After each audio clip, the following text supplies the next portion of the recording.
Assalamualaikum warahmatullahi wabarakatuh. Halo teman-teman, seperti pepatah mengatakan, tak kenal maka tak sayang, maka izinkan saya untuk memperkenalkan diri terlebih dahulu. Saya Linda Agustin dengan NIM 2138104208. Sini saya akan mereview materi mengenai konsep dasar manajemen strategi. Nah, di sini ada 3 komponen. Yang pertama ada definisi manajemen strategi serta strategi dan taktik. Yang kedua ada ciri khas dan prinsip manajemen strategi. Yang ketiga ada tahapan strategi. Nah, sebelum kita mengetahui pengertian dari manajemen strategi serta perbedaan dari strategi dan juga taktik, maka kita harus mengetahui terlebih dahulu apa itu manajemen. Nah, di sini manajemen merupakan suatu proses menentukan, merencanakan, dan mengorganisasikan, mengarahkan, dan mengawasi sumber daya organisasi dengan kualitas yang tinggi dalam mencapai tujuan dan target organisasi secara efektif, efisien, dan produktif.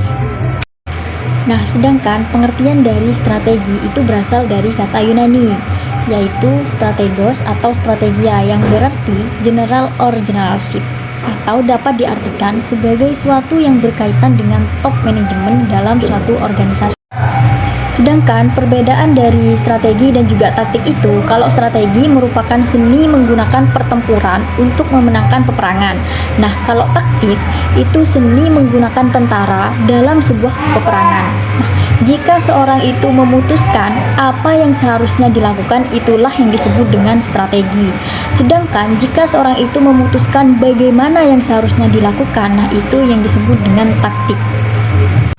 Jadi, definisi dari manajemen strategi itu merupakan proses dalam mengambil kebijakan dan merencanakan rencana strategi yang digunakan melalui kegiatan-kegiatan analisis kondisi sebuah organisasi, merumuskan, melaksanakan, dan mengevaluasi beberapa rencana strategik untuk mencapai tujuan yang baik.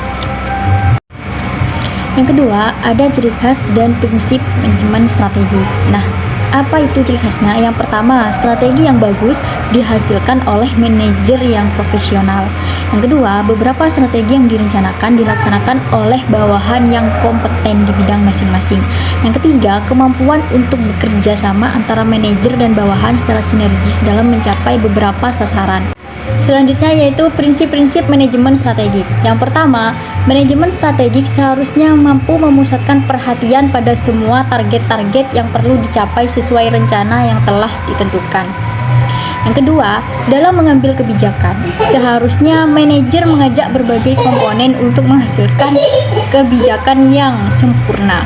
Oke, untuk yang terakhir yaitu ada tahapan strategi. Di sini ada 4 tahapan strategi. Yang pertama untuk mengamati lingkungan, yang kedua merencanakan strategi, yang ketiga menerapkan strategi, dan yang keempat menilai strategi. Oke, mungkin hanya itu yang dapat saya sampaikan. Kurang lebihnya saya mohon maaf. Sampai jumpa di next video selanjutnya. Wallahul muwaffiq ila aqwamit thoriq. Wassalamualaikum warahmatullahi wabarakatuh.